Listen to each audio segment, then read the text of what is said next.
നമസ്കാരം. നല്ല പരിചയമുണ്ട്. സിനി എന്നാണ് ചേച്ചിയുടെ പേര്, ഓർമ്മണ്ടോ?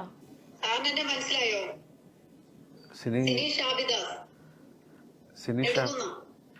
അയ്യോ, ദിലീപേട്ടൻ ഭയങ്കരമായിട്ട് സഹായിച്ചിട്ടുള്ള ഒരു വ്യക്തിയാ അത്. ആണോ? എന്താ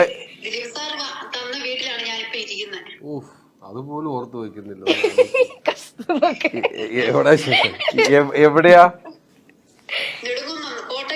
ആ ഒരു ബസ് ഡ്രൈവറുടെ. ഓ, വലിയ സന്തോഷം നേരിട്ട് കാണാൻ സാധിച്ചതില്. അന്ന് എനിക്ക് വരാൻ പറ്റിയില്ല. ഞാനന്ന് ഷാജോണിനെ പറഞ്ഞു വിട്ടത്. അതെ അതെ, ഞാനിന്ന് ജോണിനെയും ഷാജോണിനെ വിട്ട. എന്തായാലും ഭയങ്കര സർപ്രൈസ് ആയി പോയി. ഇപ്പോഴെങ്കിലും നേരിട്ട് കാണാൻ പറ്റിയല്ലോ, വലിയ സന്തോഷം. മക്കളെ കുഞ്ഞ് 9ലായി അല്ലേ? Okay okay okay okay. അന്നെന്തോ 2ലോ 3ലൊക്കെ ആയിരുന്നു കാണും അല്ലേ? ഓക്കെ, എനിക്ക് ഓർമ്മയുണ്ട് അത്. ശരി, വലിയ സന്തോഷം. ദൈവം അനുഗ്രഹിക്കട്ടെ. അന്വേഷണം പറയൂ കേട്ടോ. ശരി ശരി, താങ്ക് യു. സർപ്രൈസ് ആയി. അതെന്തായിരുന്നു കഥ? എല്ലാവരും അറിയട്ടെ. ദിലീപേട്ടൻ പെട്ടെന്ന് മറന്നുപോയില്ലേ എന്താന്നുള്ളത്?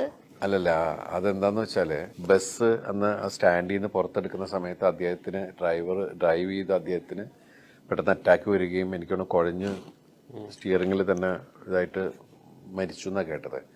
അന്ന് ഇവർക്ക് വീടും എന്നുവെച്ചാൽ വൈഫും ഒരു കുഞ്ഞും ഉള്ളൂ എന്നാണ് കേട്ടത്. അപ്പൊ ജോണിയാണ് ഈ വിഷയം വന്ന് പറയണത് എൻ്റെ അടുത്ത്, ജോണി ആന്റണി. ഇങ്ങനെ അവർക്ക് സ്ഥലവും ഇല്ല, വീടുമില്ല, ഒന്നുമില്ല എന്ന് പറഞ്ഞു. അപ്പോൾ അവിടുത്തെ പള്ളിയിലെ ആളുകളൊക്കെ കൂടി ഇടപെട്ടിട്ട് കുറച്ച് 3 സെന്റ് സ്ഥലം കൊടുത്തു. അപ്പോൾ ആ സ്ഥലത്ത് നമ്മുടെ ട്രസ്റ്റ് വഴി വീട് വെക്കുന്ന പരിപാടികളുണ്ടായിരുന്നു. അതിൽ ആ വീട് ശരിക്കും പറഞ്ഞാൽ തുടങ്ങുന്ന സമയം തന്നെയായിരുന്നു.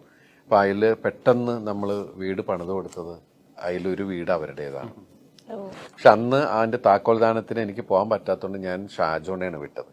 ഷാജോൺ ഒന്ന് പോയിട്ട് അത് കൊടുക്കണം എന്ന് പറഞ്ഞിട്ടാണ്. അതിന് പെട്ടെന്ന് ഞാൻ മുഖപരിചയമില്ലാത്തതുകൊണ്ടാണ് എനിക്ക് പെട്ടെന്ന് മനസ്സിലാവാഞ്ഞത്. ഇതേപോലെ ഒരുപാട് കാര്യങ്ങൾ ചെയ്യുന്ന ഒരു വ്യക്തിയാണ് ദിലീപേട്ടൻ. നെടുങ്കണ്ടം കോട്ടയെന്ന് പറഞ്ഞപ്പോഴാണ് പെട്ടെന്ന് എനിക്ക് സ്ട്രൈക്ക് കണക്ട് ചെയ്യാൻ പറ്റിയത് അല്ലേ?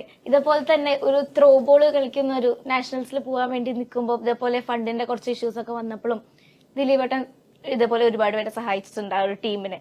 അതൊക്കെ ഓർമ്മയുണ്ടോ? ദിലീപേട്ടനൊന്നും ഓർമ്മയില്ല. കുഞ്ഞിക്കുഞ്ഞ് ഇറങ്ങിയ സമയത്ത് അത്. ഓ ശരി, ഓക്കെ. അപ്പം ചേട്ടൻ ഇങ്ങനെ ഒരുപാട് കാര്യങ്ങൾ ചെയ്യുന്നുണ്ട്, പക്ഷെ അത് അറിയുന്നില്ല ആരും. അല്ല, നമ്മളതങ്ങനെ ഓർത്തു വെക്കാന്ന് വെച്ചാൽ നമുക്ക് അപ്പൊ എന്ത് തോന്നുന്നു. ഇതപ്പോ നമ്മള്